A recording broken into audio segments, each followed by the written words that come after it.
ഞാൻ അന്ന് കൂടെ ഇല്ലായിരുന്നെങ്കിൽ മഞ്ജു വാര്യർ ഇന്ന് ജീവനോടെയില്ല.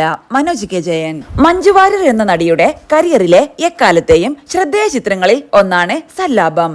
മഞ്ജു വാര്യർ നായികയായ ആദ്യ ചിത്രം കൂടിയാണിത്.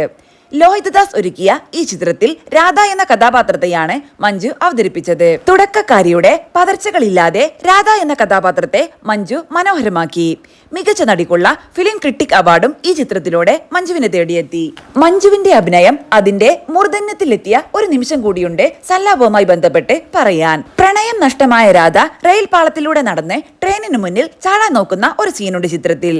ഈ സീൻ ചിത്രീകരിക്കുന്നതിനിടയിൽ മഞ്ജുവിന്റെ പ്രകടനം വളരെ വൈകാരികമായി പോവുകയും അപകടകരമാവുകയും ചെയ്ത ഒരനുഭവം സാധാരണമായ മനോജ് കെ ജയനും ചിത്രത്തിന്റെ അണിയറ പ്രവർത്തകരുമെല്ലാം പലയാവർത്തി പങ്കുവച്ചിട്ടുണ്ട്. അന്ന് മനോജ് കെ ജയൻ ബലം പ്രയോഗിച്ച് പിടിച്ചു മാറ്റിയിരുന്നില്ലെങ്കിൽ ആ അപകടത്തിൽ മഞ്ജുവിനെ മലയാളികൾക്ക് നഷ്ടമായേനെ. മുൻപ് കൈരളി ടിവിക്ക് നൽകിയ പ്രത്യേക അഭിമുഖത്തിൽ മനോജ് കെ ജയൻ ഇക്കാര്യം പറഞ്ഞിരുന്നു. അന്ന് ഞാനില്ലായിരുന്നെങ്കിൽ മഞ്ജു വാര്യരുടെ ജീവൻ വരെ ഒരുപക്ഷെ നഷ്ടമായേനെ എന്നാണ് മനോജ് കെ ജയൻ പറഞ്ഞത്. സല്ലാപത്തിൽ മഞ്ജു വാര്യർ ഞെട്ടിച്ചു കളഞ്ഞു. പുതിയൊരു കുട്ടിയായിട്ടാണ് എല്ലാവരും കണ്ടത്.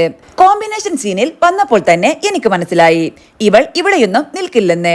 അപാര നടിയായിരുന്നു. നായികയായുള്ള ആദ്യ ചിത്രമാണെന്ന് ആരും പറയില്ല.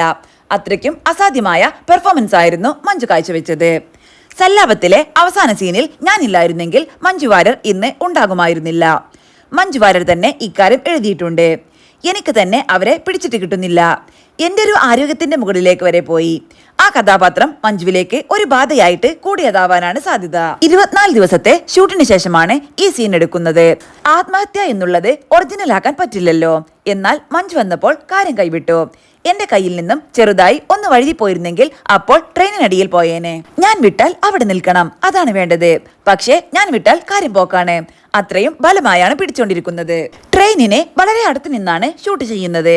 ആ ഷോട്ടൊന്ന് കഴിഞ്ഞു കിട്ടിയാൽ മതി എന്നായിരുന്നു എനിക്ക്. ആകെ വിഷമിച്ച് തളർന്നു പോയി. ശരിക്കും ഒരെണ്ണം കൊടുത്താൽ കൊള്ളാമെന്ന് തോന്നിയിരുന്നു. പടത്തിൽ ഞാൻ അടിക്കുന്നുണ്ട്. എന്തായാലും ആ സീൻ മനോഹരമായി. എല്ലാവരും കൈയടിച്ചു. മനോജ് അന്ന് പറഞ്ഞിട്ട്